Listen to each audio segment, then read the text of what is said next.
Euronext a des marges de très haute qualité et ça en fait une entreprise forcément hautement profitable, donc avec un business model scalable, efficient et surtout donc capex light comme on l'a dit.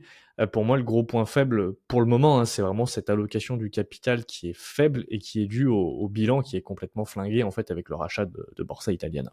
Aussi, ce qui me chagrine, il y a un autre point, c'est que les marges donc opérationnelles et free cash flow sont très bonnes, mais j'ai envie de dire c'est intrinsèque au secteur, tu vois?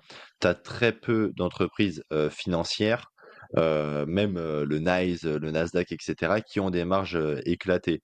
Donc on va dire que Euronext a de très bonnes marges, c'est un fait, mais en fait, elle a des marges, j'ai envie de dire quasiment identiques à celles de ses concurrents. Par contre, elle a une dette beaucoup plus élevée, elle a, des points faibles, beaucoup plus élevés, tu vois? Les goodwill et cetera et les ROIC, les ROE quand même, bien inférieurs. Donc c'est tout ça qu'il va falloir, mettre dans la balance si un jour vous voulez, l'acheter. C'est pour ça que le deep Ensuite